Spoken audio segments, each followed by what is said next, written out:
selesai melakukan perawatan kompor. Tidak ada salahnya bila kita sedikit mengulas tentang kompor-kompor lapangan tentunya. Tidak banyak kompor yang saya miliki, tapi semoga bisa menjadi perwakilan kompor-kompor yang ada di Indonesia. Bila kita bicara mengenai kompor lapangan, ini dibedakan menjadi beberapa jenis berdasarkan bahan bakarnya. Kompor berbahan bakar padat, contohnya parafin. Kemudian kompor berbahan bakar alam, kayu, contohnya ada kompor kayu. Kemudian ada kompor yang berbahan bakar cair atau spiritus. Kemudian ada kompor berbahan bakar gas, dan ada jenis kompor yang bisa menggunakan bahan bakar gas, bisa menggunakan bahan bakar cair, yang disebut dengan kompor multifuel. Itu adalah jenis-jenis kompor lapangan berdasarkan bahan bakar. Kompor yang pertama saya ulas adalah kompor multifuel. Kenapa dikatakan multifuel? Karena kompor ini bisa menggunakan baik bahan bakar gas maupun bahan bakar cair. Semua jenis bahan bakar cair kecuali spiritus, misal Pertamax, Pertalite, Premium, solar, thinner, minyak tanah bisa dipakai atau digunakan pada kompor ini. Selain menggunakan bahan bakar cair, kompor ini juga bisa menggunakan gas kanister yang bentuknya seperti ini, ataupun gas kanister yang kita sering jumpai di pasaran. Tapi ketika kita menggunakan ini, kita perlu yang namanya adapter. Jadi tidak bisa langsung di-connect. Kelebihan dari kompor jenis multifuel ini adalah tidak terpengaruh dengan cuaca, ketinggian suhu. Jadi kompor ini bisa digunakan di mana-mana. Kelebihan yang kedua dari kompor ini adalah efisiensi pembakarannya. Semakin panas semakin efisien. Betul, bahan bakar ini perlu kita pompa supaya nanti bahan bakar cair yang ada di sini keluar melalui pipa, kemudian akan masuk melalui bodi kompor ini, kemudian keluar melalui spuyer dan akan menghasilkan nyala api. Dan sebelum proses itu ada proses pemanasan namanya priming, yaitu mengubah dari bahan bakar cair, karena terkena panas bahan bakar cair tersebut akhirnya menguap dan menjadi gas. Bicara mengenai kelemahan kompor multifuel ini, yang pertama tentu adalah dia membutuhkan waktu untuk priming. Kedua adalah harganya. Harganya cukup mahal dibandingkan dengan beberapa jenis kompor lapangan lainnya. Kelemahan yang ketiga adalah suaranya. Kelemahan selanjutnya membutuhkan maintenance.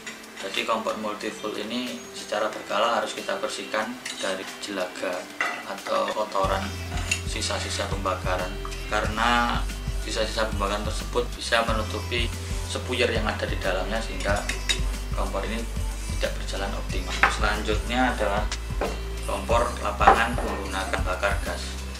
Ada beberapa jenis. Yang pertama adalah upright, adalah jenis side right, remote kanister gas. Kenapa dikatakan upright? Karena kompornya berada di atas gas. Kenapa dikatakan side right? Karena gasnya ada di samping. Kenapa dikatakan remote kanister gas? Karena dia memiliki selang.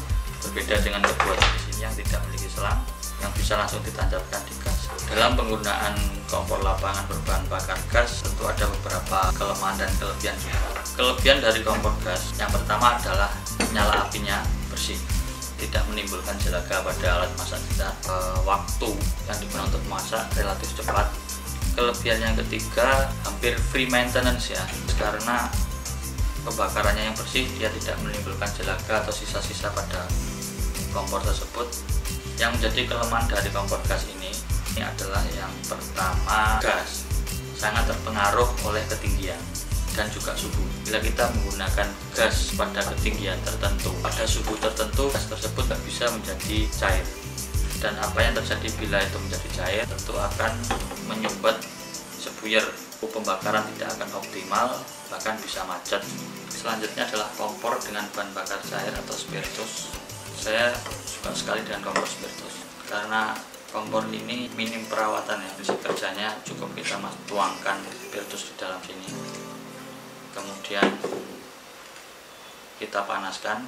Dari panas kompor ini atau bodi kompor ini nanti akan keluar api dari lubang-lubang di sampingnya.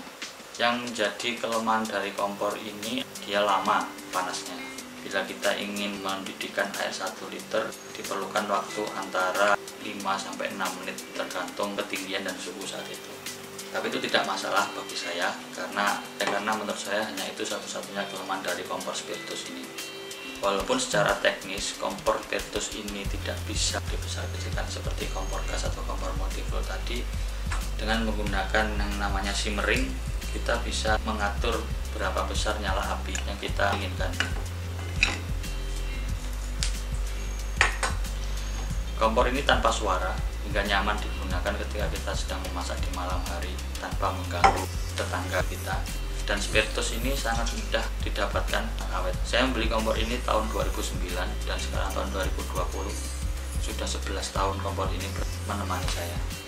Kemudian selanjutnya adalah kompor parafin. Kompor ini kompor sangat legendaris. Banyak senior-senior saya yang sangat menyukai kompor jenis ini. Saya tidak tahu kenapa, mungkin karena baunya itu yang katanya sangat merindukan. Kompor parafin ini untuk zaman sekarang tidak terlalu efisien dalam memasak, tapi masih tetap banyak yang menggunakan. Satu tablet ini bisa untuk mendidihkan 1 liter air, tergantung pada ketinggian dan suhu saat itu. Penggunaan cukup mudah, tinggal kita bakar, kemudian kita taruh di atasnya dan kita siap untuk memasak. Selanjutnya adalah kompor berbahan bakar alam atau kayu. Ini adalah kompor kayu. Ada 2 jenis kompor kayu. Yang pertama adalah jenis gasifier gas stove. Kemudian ada kompor kayu hobo atau berbentuk kotak. Saya punya yang kecil seperti ini. Untuk kompor ini kenapa dinamakan gasifier gas stove? Karena kompor kayu ini memanfaatkan gas panas. Jadi terlihat dari bodinya yang terdiri dari 2 lapis. Jadi ketika kita melakukan pembakaran, ada udara yang terperangkap dari dalam sini karena panas, akhirnya keluar melalui lubang-lubang ini. Ini yang dinamakan secondary burning atau pembakaran kedua. Kalau yang tipe hobo, ya kita tinggal taruh kayu-kayu di atasnya, kemudian kita siap untuk memasak. Kelemahan dari kompor kayu yang pertama adalah tidak praktikal, dalam artian untuk menyalakan kompor kayu itu kita perlu latihan. Jadi tidak semudah menggunakan kompor yang berbahan bakar gas maupun cair. Kemudian yang kelemahan kedua adalah bila cuaca sedang hujan, tentu banyak kayu yang basah. Menyalakan kayu basah itu adalah hal yang menyakitkan.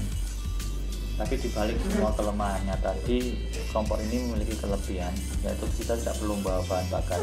Bahan bakar sudah disediakan oleh alam, kita tinggal mengambilnya.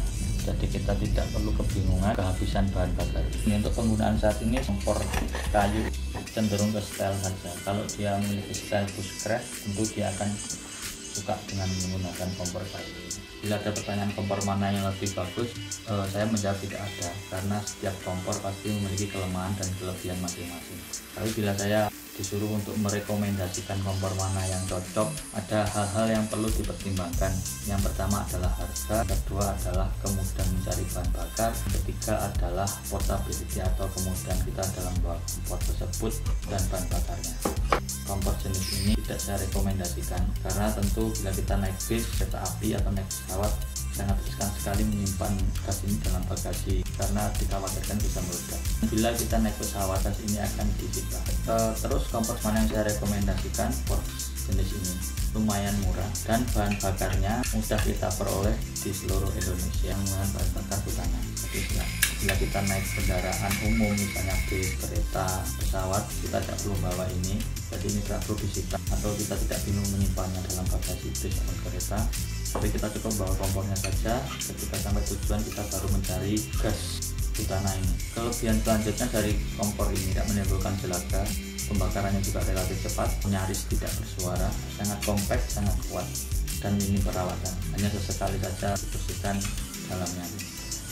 Bila teman-teman memiliki dana antara 500.000 sampai 1 juta, saya merekomendasikan teman-teman membeli kompor spiritus atau alkohol yang merek perangnya. Kenapa? Karena Terangnya ini sekali beli untuk selamanya, minim perawatan, dan bahan bakarnya Virtus bisa kita cari dimanapun di Indonesia. Dan terangnya itu adaptable stove, jadi dia bisa menggunakan Virtus, bisa menggunakan gas, ataupun bila teman-teman sudah bosan menggunakan gas, teman-teman bisa membeli kompor multifuel, kemudian menggunakan adapternya terangnya, kita bisa memasangkan ini di kompor terangnya kita. Jadi kompor terangnya itu benar-benar adaptable stove. Kompor kayu bisa saya rekomendasikan bila kompor tersebut dikombo dengan menggunakan kompor Virtus. Jadi kompor ini bisa kita gunakan mau musim hujan, mau musim kemarau. Bila Virtus habis, kita bisa kembali menggunakan kayu. Demikian tadi pembahasan saya tentang kompor. Bila saya buat merek, jangan dianggap saya promosi kompor-kompor ini. Apabila ada kurang lebihnya, salah-salah kata, saya minta maaf yang sebesar-besarnya. Keep safe, stay at home. Salam.